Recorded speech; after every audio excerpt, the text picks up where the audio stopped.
Hello everyone. We, the students of DAIICT Gandhinagar, are here to demonstrate our project regarding the application of discrete mathematics in real life. Our topic for the project being e-commerce. E-commerce is one of the most used platforms in today's world. You have to purchase a shoe. Maybe the availability of your choice isn't there in the store, or maybe you being too lazy to go around to a shop. Whatever be the reason. This is the benefit of e-commerce. Sitting at the corner of your house, you get the product in a couple of days. Now, since its domain is enormously huge, let's discuss about it in depth and try to grasp the things that are happening at the backdrop of it. We are going to discuss it in three parts: product code, encryption, and navigation. Now, let's introduce you to the product code. Product code is a code which appears uniquely on each and every product, including barcodes, the product ID, which you might have seen on e-shopping platforms or sites appearing like this. So the question arises that how are so many codes assigned to so many different products? Shouldn't there be a limit to it? Well, the answer is no. Let us introduce you to the combinatorics, the field of discrete mathematics which eases the process of counting. It helps in calculating the total number of possible products based on code length, appearing characters. Moreover, they encompass redundancy to detect as well as rectify it found in searching algorithms for a particular item. What they do is basically engage the error correcting codes in their code segment. Thus, the issue is sorted. Furthermore, the field not only limits itself to product codes, but rather they include OTP as well. They too are generated using combinatorics. Now, coming back to example of purchasing a shoe. Let's say you like this pair and it is one of your priority to buy it quite early. You click on place order and the payment window appears asking about your card or UPI details for transaction and you enter a payment window like this. But is it that definitive? Now comes a subject of utmost priority in the field of e-commerce, for it happens to safeguard your transactions, card or UPI details from hackers, allowing your transaction to be smoothly carried out. You may have seen till the end of your transaction, the payment windows ask not to close until it's being processed.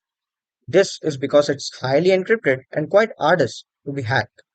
Now that encryption has been introduced, one cannot forget about RSA. The RSA data security was the founding pillars of public key encryption, first in its type to be widely used.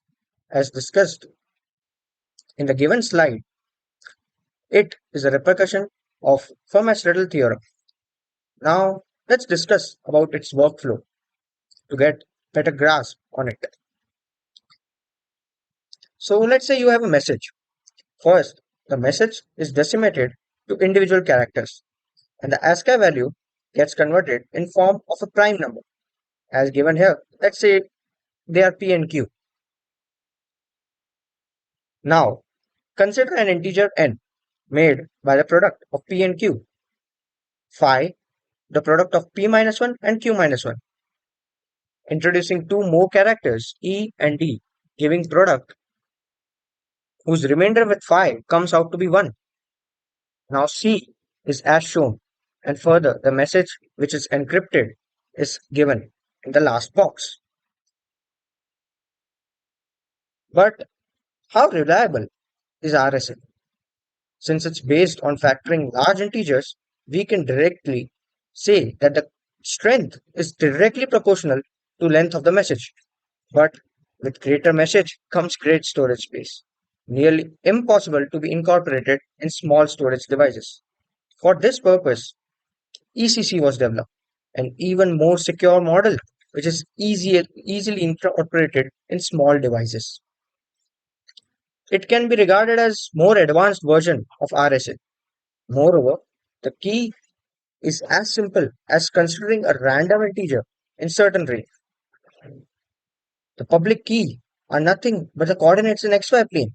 You can construct as many electrical curves depending on level of security you demand, which further use different algorithms. Whoopee! Now our order has been successfully placed and would be delivered in about 3 to 4 working days. But where is my order going to be delivered? How does it know where I live? Or does it have any landmarks? To answer this query, here comes another topic: navigation, introduced as delivery. Navigation is easily covered in mainly these two topics: graph theory and Dijkstra's algorithm. Graph theory is a fundamental tool in navigation which highlights examination of graphs, being mathematical structures utilized to represent connections between different entities. But what are exactly these entities?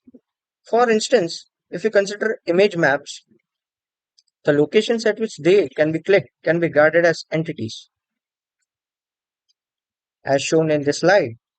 Here is a graph, for example, which consists of nodes, vertices, connected by arcs or lines, making navigation too convenient for general public. Moving on, this plays a key role in today's navigator sector. In a weighted graph, as shown, each branch, or you can say a line, is a numerical weight. The endpoints are nodes, which in maps appear as road systems. Let's get into understanding of how it works. Take for instance, you have to go from, let's say, in the given picture, A to B.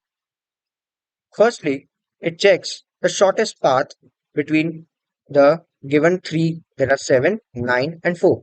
The least is 7, so it goes to node 2. After that, it again checks which to pick. It selects for node 3, which is 10. After reaching node 3, it checks for 2 and 11, which is shorter. 2, it goes to 6. And after 6, it directly goes to B, for it is the only path. In this way, the Dijkstra's algorithm helps us in finding the navigatory maps. At last, we would thank our faculties for giving us this project